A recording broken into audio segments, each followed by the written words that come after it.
Senate Republicans on Tuesday blocked an attempt by Democrats to temporarily replace Senator Dianne Feinstein on the Judiciary Committee during her lengthy absence from the upper chamber due to a bout with shingles. Senate Majority Leader Charles Schumer, Democrat of New York, on Tuesday requested unanimous consent to make the move, having told reporters earlier in the day that he was going to do so. Unsurprisingly, was blocked by Senator Lindsey Graham, the top Republican on the Judiciary Committee. This is about a handful of judges that you can't get the votes for, Graham said. I want to process judges fairly. But the reason this is being made is to try to change the numbers on the committee in a way that I think would be harmful to the Senate and to pass out a handful of judges that I think should never be on the bench. Schumer said that he was making the move in order to honor Feinstein's wishes until she returns to the Capitol.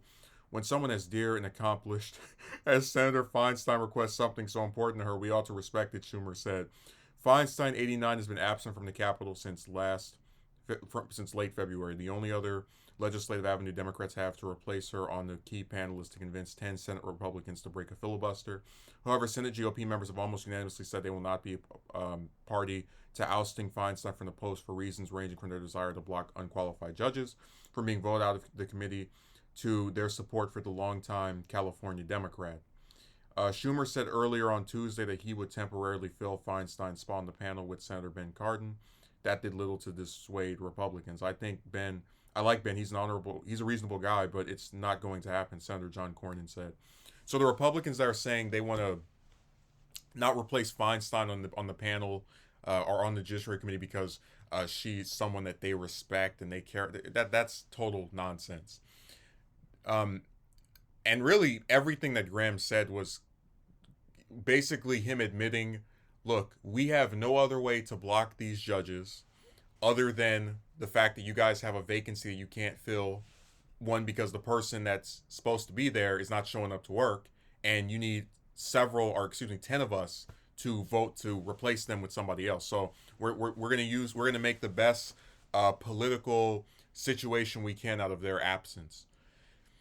And I said before, U.S. politics is like poetry. A lot of times it rhymes. There are things that happen that you've seen before. Just stuff that repeats itself over and over. As far as like, hey, this kind of sounds familiar. The reason I get upset with Democrats and people will say you're mad at them but not the Republicans is because oftentimes, as I've said before, they get paid to lose and allow themselves to not care until it becomes extremely inconvenient for them. So Feinstein is someone who, as I've said before, I did not support. I have never voted for. In her last election, I voted against twice. And her mental acuity has been something that people have talked about for several years now. But the Democrats in the Senate had no problem letting this woman who can't remember where she is or what she's doing be a senator because it wasn't blocking them from doing most of the stuff that they had a problem with or wanted to accomplish.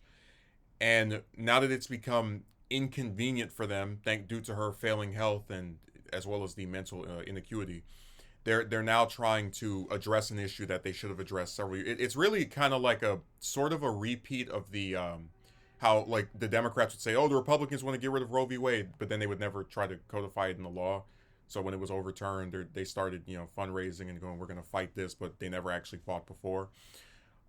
If the Democrats had simply told her, hey, look, we know you're faltering, you've been here for a long time, but if you can't do the job, resign and have somebody else take the seat, this would not be happening. Biden could confirm all his judges, and we would just be seeing him barrel roll through them the same way that Trump did during his tenure. But instead, they waited until the worst possible second to finally give a damn, and now regular people are going to pay the consequences for it. So that's why I said the Republicans are the opposition party. I expect them to do any underhanded, sleazy thing to get their way, but I don't expect the Democrats to just be completely idiotic. I mean, you have a senator that didn't know where she was, and you were fine with it.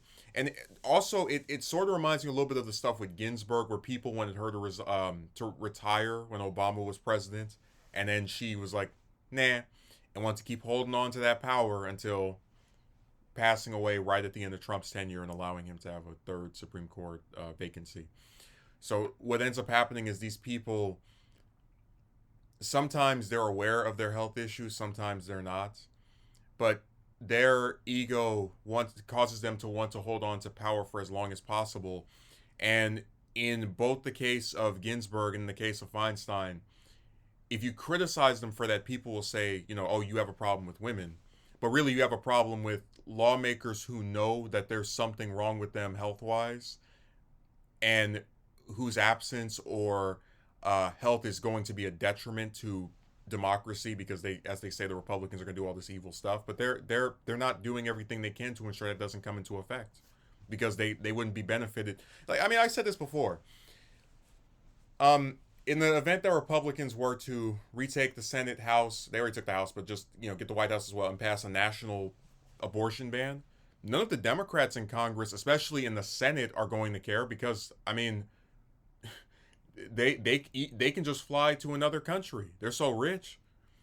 So any of the stuff that's getting blocked or screwed up because Biden can't appoint the judges to protect these issues like labor protections or abortion rights, Feinstein doesn't care about, because her job was the most important thing to her.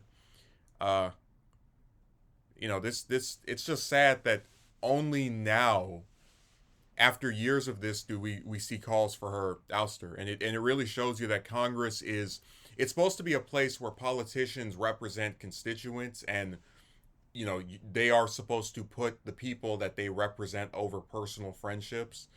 But a lot of the Democrats may have sincerely been friends with Feinstein, and because of that friendship or that reluctance to say anything to her about her obviously declining mental and now physical health, we're seeing the consequences of these people and their friendships with each other. It's just sad. All this power that they accumulated, and the people who have to pay the consequence for it are the voters.